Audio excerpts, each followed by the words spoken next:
कुछ यहाँ पर कुछ ऐसे है जो आर्ट लवर्स है वो समझते हैं पेंटिंग, क्रिएटिव पेंटिंग किसको बोलते हैं, कॉपी वर्क किसको बोलते हैं, तो उनमें वो है। अभी बहुत सारा टाइम लगेगा यहाँ पर लोगों को समझने में पेंटिंग के बारे में। हम इस वक्त मौजूद है श्रीनगर के आलमगीर बाजार में और यहाँ पर हम ईश्वर अली से मिलने आए। कश्मीर के एक ऐसे मुसव्विर या यूं कहे कश्मीर के एक ऐसे पेंटर जिनका नाम हाल ही में एक बहुत बड़े एजाज के लिए मुंतखब हुआ है।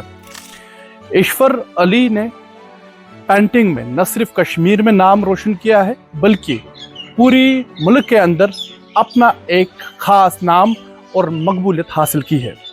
न सिर्फ कश्मीर के अशखास के लिए इन्होंने पेंटिंग बनाई है बल्कि मुल्क के वजीर आजम से लेकर कश्मीर के वजीर आला तक इन्होंने अलग अलग शख्सियत के लिए खूबसूरत पेंटिंग बनाई है। और इसके अलावा चंद दिनों से जिस तरह से इन्होंने जो कश्मीर के बड़े सूफी बुजुर्ग हैं उनकी तस्वीरें बनाई है, तब से इनका नाम सोशल मीडिया पे बार बार आ रहा है।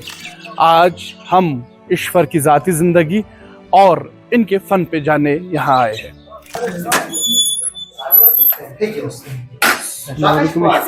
क्या हाल चाल?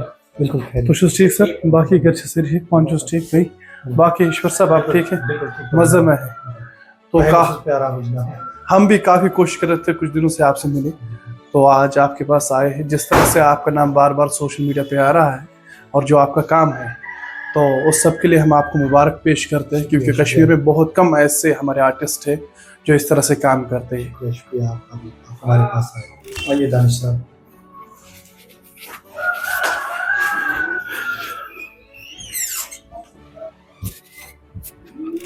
आइए दानिश साहब, मैं आज आपको अपना स्टूडियो दिखाता हूँ जहाँ पर मैं काम करता हूँ।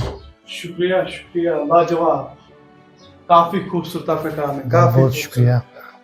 तो ऐसा मुझे लग रहा है कि बहुत हर दिन आपको काम होता है। बिल्कुल, अभी शायद आप काम पे ही हैं। ड्यूटी से आके ही फिर काम पे लग जाता हूँ यहाँ पर। एक तस्वीर बोर्ड पे लग गई, दैट मींस कि आप काम पे ही। बिल्कुल बिल्कुल। हम अपने नाज़रीन को ये भी बताते चले कि इस पर कश्मीर के एक ऐसे आर्टिस्ट है जिनका आर्ट देखे जम्मू कश्मीर हुकूमत ने इनका नाम 2025 और 26 स्टेट अवार्ड के लिए मुंतखब किया है।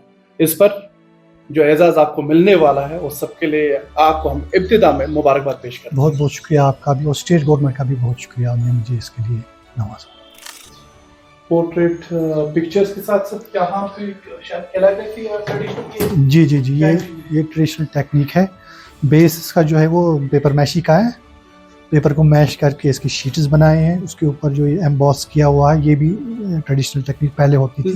लेकिन हाँ, आज बहुत कम हो रही, कोई करता है, तो इसको भी मैं रिवाइव करने की कोशिश कर रहा हूँ। तो इसमें होती है ब्रिक पाउडर के साथ सरेश मिक्स किया जाता है। पहले स्केचिंग होती है, इसको स्केचिंग होने के बाद फिर ब्रश से ये एम्बॉस होता है। ओके। और इसको मैंने पेपर भी नेचुरली रखा है, और जो ये है ये भी आपने बनाया या किसी ने ऑर्डर दिया? नहीं, ये ऑर्डर नहीं, ये खुद ही नहीं। ओके, आप जिंदा करना चाहते जो आपकी बिल्कुल इस चीज़ को बिल्कुल। मेरा नाम ईश्वर अली है और मैं श्रीनगर के जड़ीबल इलाके में रहता हूँ। ये सबसे पहले जो मेरे वालिद साहब थे वो पेपर मैशी का काम करते थे, तो कारखाना हमारे घर में ही था और कलर वलर भी आसपास ही थे, और मैं बचपन में उनके कलर्स उठाता था और मैं खुद से ही कॉपियों पे या उनका काम जो होता था उस पर भी मैं काम ट्राई करता था। तो बचपन से ही मुझे शौक था पेंटिंग का, तो स्केचिंग विकेचिंग भी मैं बचपन से ही करता आ रहा हूँ। जी, स्कूल में मेरी शुरुआत हुई, मेरी एक टीचर थी, मैंने सर मोहम्मद इकबाल का एक स्केच बनाया था, तो अचानक से मेरी मैडम को उस पर नज़र पड़ी, तो उसने देखा, उसने बताया कि ये किसने बनाया, मैंने बताया मैंने बनाया है। फिर तब से मेरी शुरुआत हो गई थी। हमारे स्कूल में मैंने तालीम जो हासिल की वो शाहीन पब्लिक स्कूल गैसियार में की थी, तो वहाँ पर उन्होंने बताया था कि हमारे पास स्पेस एक है, तो यहाँ पर आप कुछ भी बनाइए जो भी आपको आता है। मैंने बताया मैं पोर्ट्रेट्स काम करता हूँ, बनाता हूँ थोड़े बहुत। मैं तब से मेरी शुरुआत हुई थी और मैंने तकरीबन 6 पोर्ट्रेट्स उस वॉल पे बनाए, तो उस दिन से मेरी शुरुआत हो गई। जी, सबसे पहले मैं बताना चाहता हूँ कि शौक़ तो मुझे बचपन से ही था। फिर 10+2 के बाद मैंने फ़ाइन आर्ट कॉलेज ज्वाइन किया। बाज़ाब्ता मैंने इसमें अप्लाइड आर्ट में ट्रेनिंग की। इसमें 3 चीज़ें होती हैं, एक तो स्कल्पचर होता है 3 डायमेंशनल वर्क, दूसरा होता है अप्लाइड आर्ट एडवर्टाइजिंग, तीसरा होता है पेंटिंग। तो फिर मैंने तीनों में से एक चूज़ किया, मैंने एडवर्टाइजिंग में किया, अप्लाइड आर्ट में मैंने इसकी डिग्री हासिल की। तो तब से मैं आज तक एडवर्टाइजिंग भी उसमें भी मैं काम करता हूँ, तो उसके साथ साथ पेंटिंग्स भी मैं करता हूँ। जी, बहुत सारी सेलिब्रिटी के लिए मैंने पेंटिंग्स बनाई हैं, पोर्ट्रेट्स बनाए हैं, तो उसमें ख़ास करके डॉन ब्रैडमैन, तो उनका पोर्ट्रेट एक मैंने बनाया था। अमिताभ मट्टू साहब ने मुझे वो प्रोजेक्ट दिया, उसने बताया कि एक पोर्ट्रेट आप बनाइए, हम देखेंगे कैसा काम करते हैं। फिर उन्हीं की बदौलत मुझे तकरीबन 15-20 पोर्ट्रेट्स आ गए। तो उनकी एग्जीबिशन मैंने बाहर दिल्ली में भी दी, तो वहाँ से वो गेस्ट आए, उन्होंने मेरा काम देखा, उन्हें बहुत पसंद आया मेरा काम। तो ये मेरी पहली एग्जीबिशन थी, सोलो शो था पोर्ट्रेट का, जो मैंने दिल्ली ऑस्ट्रेलियन एम्बेसी में भी दिया। जी, मैंने हिंदुस्तान के बड़ी-बड़ी शख्सियत जो है उनके पोर्ट्रेट्स मैंने बनाए हैं, ख़ास तौर पर प्राइम मिनिस्टर जो हमारे हैं नरेंद्र मोदी जी, उनका मैंने बनाया है।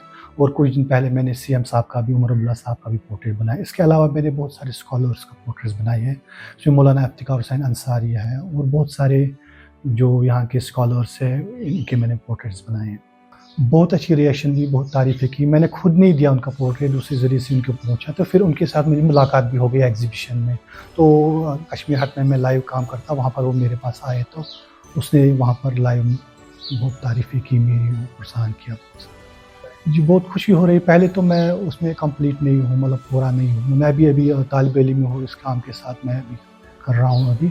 और नए-नए तालिब-इल्म भी मेरे पास आ रहे हैं, उनसे भी मैं सीखता हूँ, वो भी मुझसे सीखते हैं। आपस में इंटरेक्शन रहती रहे, वो आते हैं बहुत सारे स्टूडेंट्स मेरे पास। जी, ये पोर्ट्रेट 1 महीने पहले इनके बेटे ने मुझे दिया था, ज़रगर साहब ने मुझे दे दिया बनाने के लिए। तो कुछ दिन पहले से मैंने स्टार्ट किया इस पे काम, तो ये अभी इनकम्प्लीट है, अभी काम चल रहा है इस पे।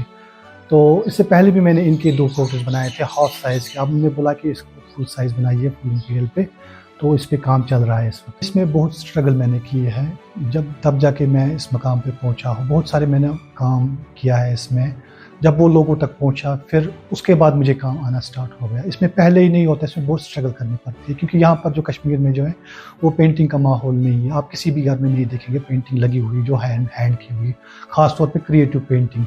वो आप कोई घर होगा जो जहाँ पर वो पेंटिंग लगी होगी। तो यहाँ पर तो थोड़ा-सा टाइम लगेगा अभी लोगों को समझने में पेंटिंग क्या होती है, इसकी अहमियत क्या होती है। तो ख़ास करके मैं पहले जो था मैं क्रिएटिव पेंटिंग करता था, फिर क्रिएटिव से मैं शिफ्ट हो गया, क्योंकि उसमें यहाँ पर बायर्स उतने नहीं हैं, क्योंकि इंसान का रोज़गार होता है कि अगर बच्चे होते हैं, उनको चलाना होता है। इसके लिए हमें ज़रूरी है कि पैसे भी होने चाहिए, वो क्रिएटिव पेंटिंग से यहाँ पर नहीं मिल सकता है। इसके लिए मैंने शिफ्ट हुआ पोर्ट्रेट में।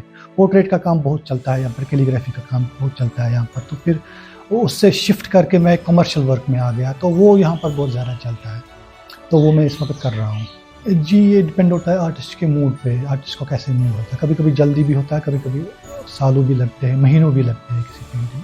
ख़ास तौर पे पेंटिंग में तो बहुत सारा टाइम लगता है। जो पोर्ट्रेट होता है, इसमें लिमिटेड टाइम होता है। कोई देता है पोर्ट्रेट, वो टाइम रखता है 4 घंटे, मतलब 4 दिन, 5 दिन, तो उसमें तो ये कंप्लीट करना होता है। जो क्रिएटिव पेंटिंग होता है, वो कंप्लीट नहीं होती है, वो तो हमेशा के लिए इनकम्प्लीट। कुछ ऐसे हैं जो आर्ट लवर्स हैं, वो समझते हैं पेंटिंग, क्रिएटिव पेंटिंग किसको बोलते हैं, कॉपी वर्क किसको बोलते हैं, तो उनमें वो है। अभी बहुत सारा टाइम लगेगा यहाँ पर लोगों को समझने में पेंटिंग के बारे में। जो पेंटिंग में है, इसमें बहुत सारी स्ट्रगल करनी है यहाँ पर, तब जाके किसी मुकाम पे इंसान पहुँच सकता है।